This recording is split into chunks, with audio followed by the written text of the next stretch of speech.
Crise existencial é uma coisa que uma hora ou outra todo ser humano vai acabar passando, perguntando de onde veio, para onde vai, o que está fazendo, se a vida faz sentido ou não.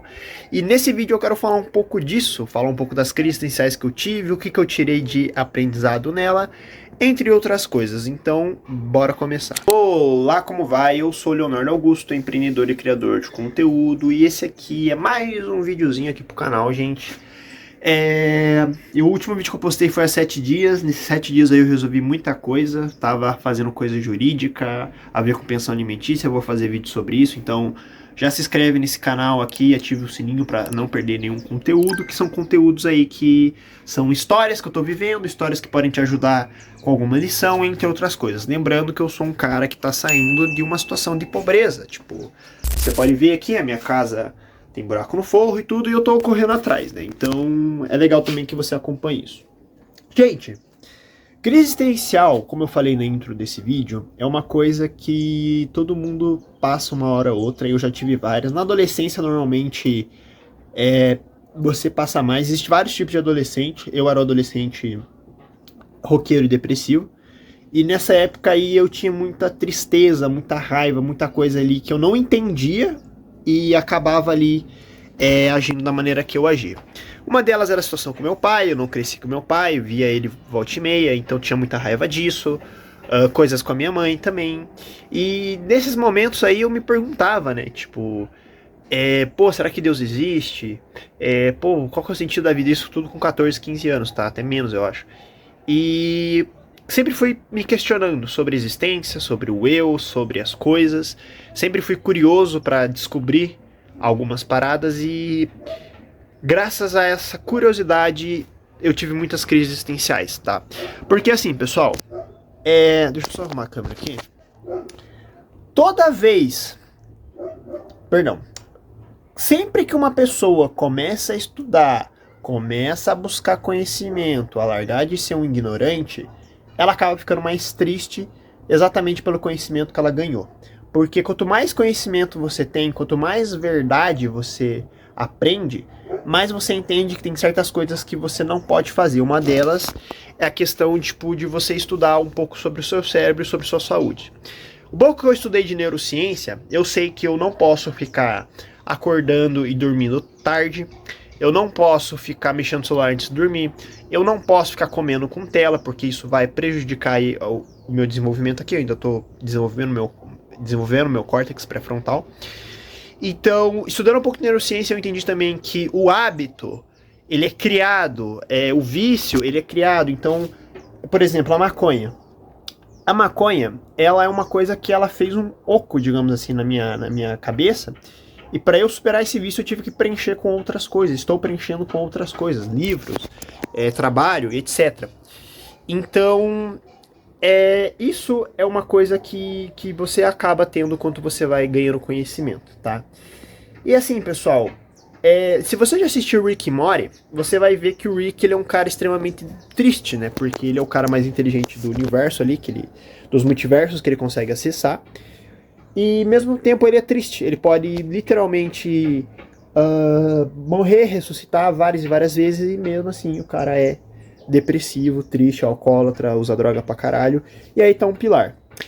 Toda pessoa que usa muita droga, bebe muito, afins, ela tá tentando de alguma maneira suprir o vazio existencial que ela tem. Então, na época que eu fumava maconha, tipo assim, 7, 8 por dia, era para suprir essa crise existencial. Eu não conseguia ficar parado, eu não conseguia ficar quieto. Eu lembro que eu trabalhava num lugar que eu tinha uma sensação, cara, eu preciso chegar em casa para fumar um. Parece que todo o meu ser, todo o eu vibrava para chegar em casa para fumar um. Aí depois que eu fumava um, aí ia fazer uma outra coisa. No caso eu estudava na época, né, programação. Inclusive tem vídeo aqui do porquê eu desisti da área de TI. E depois que passar esse card, vai ter o outro card que é o coisas que aprendi como programador e uso na vida, que são vídeos que eu falo um pouco sobre esses momentos aí que eu trabalhava com TI e tal. Pô, meu bigodinho tá ficando legal, hein? Pelo menos no vídeo aqui. Então assim, gente, nessa época eu fumava pra caralho pra poder aí suprir esse vazio, assim, eu não entendia muito bem o que eu fazia, pra onde eu estava indo, o que eu queria fazer. Nessa época aí, por mais que eu tinha uma vontade muito grande de mudar de vida, de mudar de pessoa, eu não conhecia Jesus, eu não tinha fé. Hoje em dia, por conhecer Jesus, porque não sou crente, tá? Não quero evangelizar ninguém. Eu tenho, digamos, minha própria crença, né? Creio em Deus em Deus e em Jesus, mas também não creio no inferno, por exemplo. Eu tenho uma visão um pouco mais espírita da vida, da vida após a morte, no caso. E nessa época, eu não conhecia, então eu estava muito perdido ali, a minha alma estava perdida, eu notava isso, né? E depois que eu comecei a buscar um pouco mais a Deus, estudar um pouco mais a Bíblia, foi quando a minha mente ela se abriu, tá? Eu vou sentar aqui um pouquinho, que é a construção da minha mãe, vai ser a casa dela, e aqui onde eu tava, né, que tem tipo uma porta, ó. Pra cá vai ser a casa que eu vou construir. Inclusive eu vou fazer vídeo sobre isso aí, tá? Se inscreve novamente no canal e deixa um comentário aí. O que eu tava falando mesmo? Crise existencial, maconha, Jesus. Beleza. Depois que eu conheci Jesus, comecei a orar, comecei a buscar a verdade e ligar conhecimentos que eu tinha. Porque, gente, eu já li um monte de livro de autoajuda. Não sei se é autoajuda, mas livros motivacionais como Napoleão Hill. Esse não é bem de autoajuda, é um livro mais de comunicação. Mas eu li livros desse naipe aí, tá? Como do Napoleão Hill, né? Eu li praticamente todos os livros do Napoleão Hill, né? Praticamente porque foi o manuscrito original, o Quem Pensa Enriquece, Mais Esperto que o Diabo, Atitude Mental Positiva. Foram 4 livros do Napoleão Hill. Eu vou deixar todos os livros citados no primeiro comentário fixado pela Amazon. Caso você queira comprar um, eu super indico, eles são bons. Comprando você já dá uma ajuda aí no canal e aí também me ajuda a construir a minha casinha aí, fechou? Gente, lendo esses livros e depois lendo a Bíblia, eu notei que muitas coisas que o Napoleão Hill falava, Jesus já tinha falado, só que de uma maneira um pouquinho mais direta e mais clara.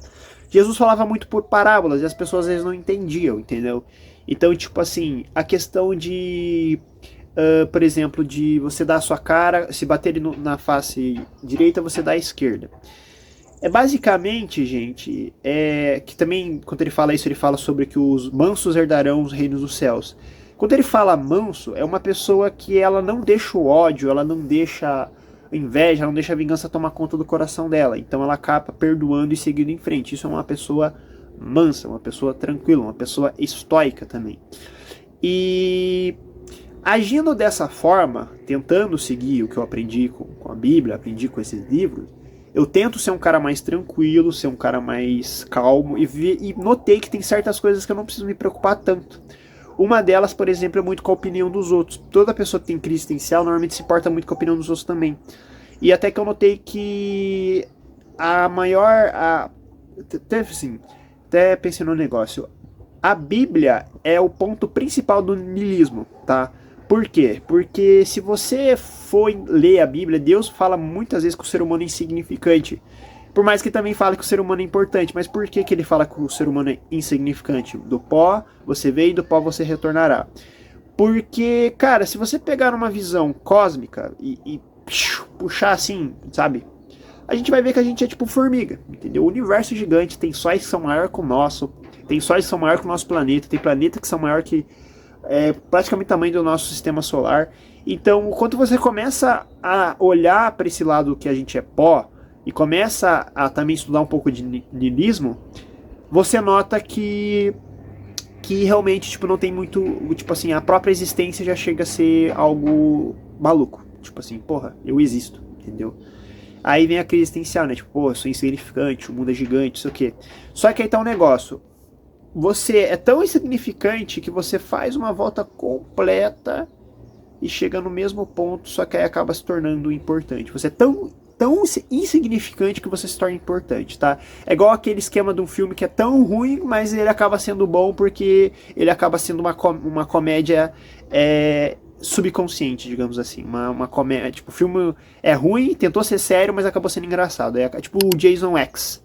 É um filme bosta. Não, quase todo filme do Jason é uma merda, tirando os primeirinhos. Mas o Jason X é um filme tão bosta, tão bosta, tão bosta, que você assiste, você se diverte com ele, porque você não acredita que tá rolando. Então isso acontece com o ser humano também. A gente é tão insignificante que a gente se torna importante novamente. Isso, claro, vendo de uma visão aí de Deus e tal.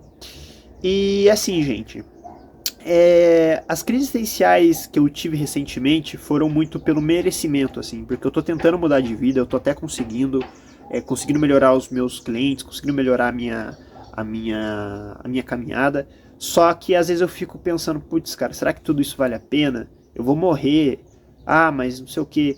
Aí você começa a ter esse pensamento, você começa a deixar as coisas do agora pro ar, entendeu?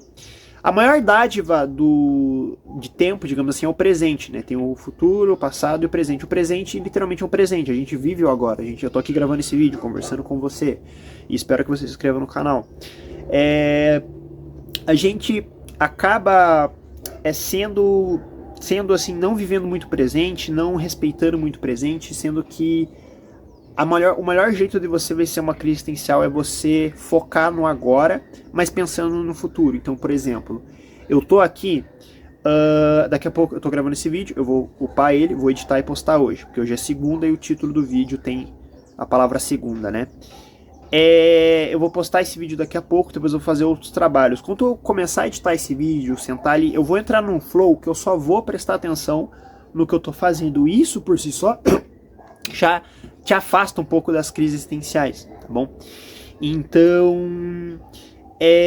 hoje em dia, isso, e também a crise existencial ela gera ansiedade. Então, quando você foca no presente, foca no que você está fazendo, foca num ponto específico, você acaba ali esquecendo aquela parada ruim.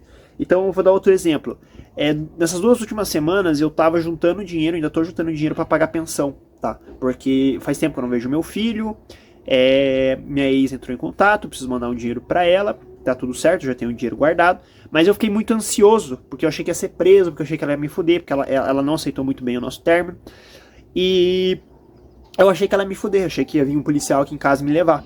Só que quando eu começava a trabalhar, eu trabalhei de garçom nesses dias, trabalhei lavando cachorro, não sei se nos últimos nas últimas 2 semanas não. Mas eu fiz vários trabalhinhos aqui e ali, e nesses trabalhinhos eu aprendi a ter mais foco. Até porque foi conta do livro Hiperfoco, também vou deixar o livro indicado aqui. Esse livro Hiperfoco, ele me ajudou nisso. Quando você presta atenção no que você está fazendo, você não fica ansioso, porque é o famoso mindfulness, né? Você está no agora, você está vivendo o agora. E por si só, o agora já te tira de uma crise existencial. Gente, crise existencial faz parte do ser humano, não tem como escapar disso, não tem como fugir, tá? Só que você tem que aprender a olhar para ela e analisar ela de uma maneira positiva, entendeu? Tudo que acontece na sua vida diz muito do jeito que você olha para ela, entendeu? Então, por exemplo, ontem eu fui fazer uma trilha, eu vou deixar uma fotinha aí se eu achar.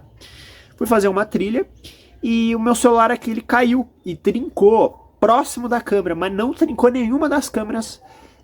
Aqui a frontal seria a sei lá, câmera principal. Não trincou nenhuma das câmeras, pegou um trincadinho certinho assim, mas tipo, na hora que chega na câmera ele desvia, ele faz assim, ó, tipo, começa aqui o trincado, ele faz assim na câmera. Imagina se eu falasse, puta que pariu, quebrei aqui, que não sei o que, não sei o que. Na hora que eu peguei o celular, que eu vi que tava quebrado, mas vi que não tava na câmera, eu falei, graças a Deus, nossa, muito obrigado, Deus, muito obrigado por não ter deixado quebrar a câmera do meu celular. Imagina se você falasse, puta que pariu, trincou aqui, que não sei o que lá, tomar no cu, vai se fuder, essa vida é uma merda. Imagina se eu ficasse falando desse jeito. Presta atenção numa coisa na sua vida. Toda vez que você derruba um copo, derruba alguma coisa que você bate o dedo na quina da cômoda e você xinga, você grita, você esperneia, isso significa que você tem alguma coisa mal resolvida com você mesmo, porque tem coisas que você não precisa se importar tanto, você não precisa explodir, você não precisa ficar nossa senhora, isso aconteceu. Tem coisas que acontecem e já passaram. Vou dar um exemplo da minha namorada, que teve um dia que ela falou que o cara quase bateu nela, que não sei o que, e ela ficou mal, ficou remoendo isso. Aí ela falou, vida, que não sei o que, porque eu fiz isso, aquilo. Eu falei pra ela, cara, você não pode ficar remoendo isso. Seu carro quebrou, você tá bem? Sim, então acabou, já era, dá graças a Deus que você saiu viva, não fica puta, não fica remoendo ódio. Porque aquele cara que fez aquela merda, ele deve nem lembrar mais dela, entendeu? Então às vezes você fica puto com alguma coisa, uma pessoa, e a pessoa nem tá nem aí, entendeu? É aquele famoso, você vai ter 2 problemas. Um de ficar bravo e o outro de saber que eu não me importo. Então, é muito sobre isso, gente. A existência, ela é muito relativa, entendeu? A nossa existência, ela é muito dita pelo que a gente pensa, vai e planeja em si, né? Mas é isso, tá? É um vídeo relativamente curto, 14 minutos aí, é um vídeo que eu queria até alongar um pouco. É um vídeo que eu tô compartilhando algumas ideias minhas também para trazer conteúdo pro canal, poder ver o tipo de público que tá aí, o que o público se interessa. E, bem, basicamente é isso. Toda a crise social que eu tive na minha vida foi produtiva no final. Eu entendi muita coisa sobre mim mesmo, porque eu busco aprender sobre mim mesmo. E isso é uma coisa importante. Se todo ser humano buscasse se autoconhecer, se autopoliciar e se autocobrar, o mundo não seria uma merda, né? Então é isso, tá? Se inscreve nesse canal, deixa um comentário. Eu realmente quero conversar com você, tá? Se você comentar aí sobre as suas crises existenciais, o que você já tirou de positivo, o que você tira de negativo, eu quero saber a tua visão aí de vida, tá bom? Pra gente criar uma comunidade aqui que gosta de falar sobre coisas positivas e sobre desenvolvimento de vida, né? Que é geral, profissional, físico, babá, beleza? Muito obrigado por estar aqui e caso se inscreveu no canal e agora você é um inscrito novo, você tem que entender e não se esquecer que